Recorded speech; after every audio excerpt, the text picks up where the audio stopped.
Okay guys, kita ke kisah seram yang seterusnya dikongsikan oleh saudara Yanto.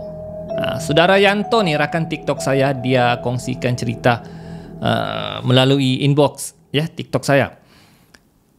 Kisahnya berlaku pada tahun 2016. Yanto ni dia nelayan, tapi nelayan moden lah, bukan nelayan macam kampung punya. Mungkin nelayan moden yang guna kapal yang besar sikit lah untuk mencari ikan.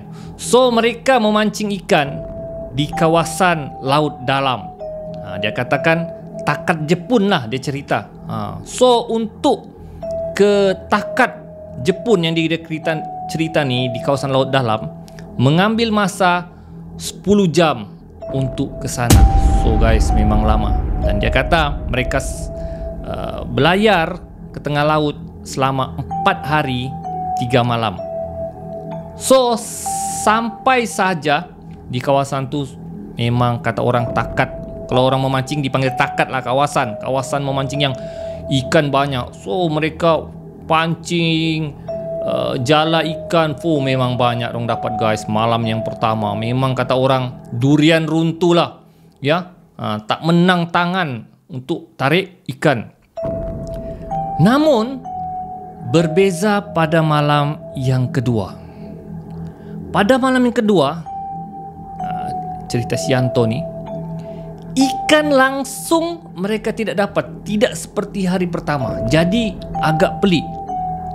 Malam tu langsung 1 ekor ikan pun mereka tidak dapat. Jadi si Yanto ni agak pelik. Dia cakap, ya dengar rakan-rakannya lah, kenapa malam ni macam tidak ada ikan kan? Padahal takat ni kata orang kawasan yang banyak ikan. So mereka tidak berputus asa. Mereka tunggu sampailah beberapa orang rakannya sudah boring menunggu. Boringnya, kenapa tak ada ikan ni? Kenapa lah pula malam ni tak ada ikan? So kawan-kawannya ada yang masuk ke kapal untuk tidur oleh kerana terlalu boring. Jadi ada hanya beberapa orang yang masih bertahan, termasuk si Yanto lah. Tiba-tiba guys, ketika dorang memancing, satu dia cakap cahaya bola api dari bawah laut. Bola api ni dari bawah laut timbul naik ke atas ke angkasa. Jadi si Yanto dan rakan-rakannya ni hanya tergamam melihatnya. Dia cakap, apa benda?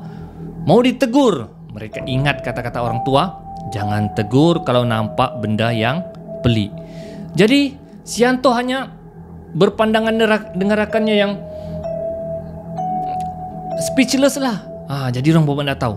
Dan guys, selepas saja cahaya yang dorang nampak naik ke atas tu, tali pancing dorang satu persatu putus. Semua dorang heran, kenapa tali pancing kita ni putus? So mereka berfikiran positif, mungkin sangkut di batu karang ke apakah. So dorang ikat semula pancing mereka dengan tali yang baru. Kemudian mereka umban semula pancing mereka.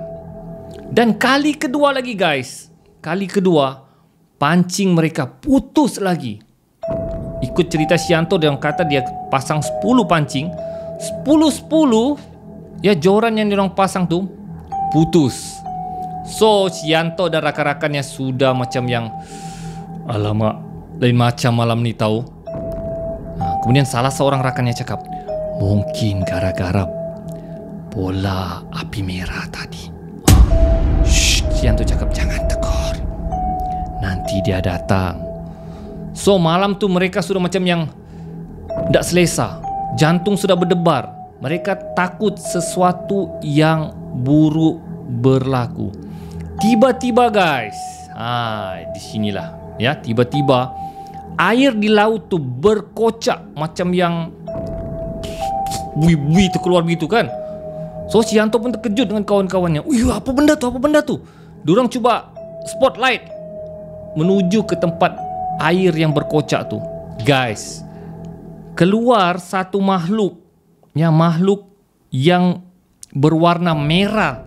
Dia seperti merah putih, dia kata macam separa manusia, separa ikan, tapi sangat besar. Semua orang terkejut, nampak apa benda ni orang cakap kan. Keluar dan memang sangat hodoh. Ya, keluar ke atas lautan. Ya, dia macam naik di atas lautan, menampakkan dirinya. Si Yanto dengan kawan-kawannya terkejut dan dorang tahu benda itulah yang memakan, yang putuskan tali pancing, dan benda itulah yang menyebabkan ikan-ikan yang di kawasan takat tu hilang. Jadi benda tu timbul dan orang terkejut. Orang cakap, apa benda ni? Mau tegur, takut dia terbalikkan kapal tu lagi bahaya kan. Jadi mereka hanya nampak benda tu timbul. Beberapa minit kemudian benda tu tenggelam semula. So si Yanto terus bangun, kejutkan kapten kapalnya, minta beredar segera. Kapten, dong cakap kan, kita beredar dari sini, kita beredar. Kenapa? Nanti kita cerita. Ya, ikan kita nak dapat, ada benda yang tidak sepatutnya kita nampak di sini. Kapten kapal pun segera beredar, dan si Yanto, dia seperti tidak percaya dengan apa yang dia lihat, dan dia kata masih lagi terfikir dengan rakan-rakannya apa yang mereka nampak. Mungkinkah itu yang dikatakan sebagai ikan duyung, ataupun hantu air, ataupun jin?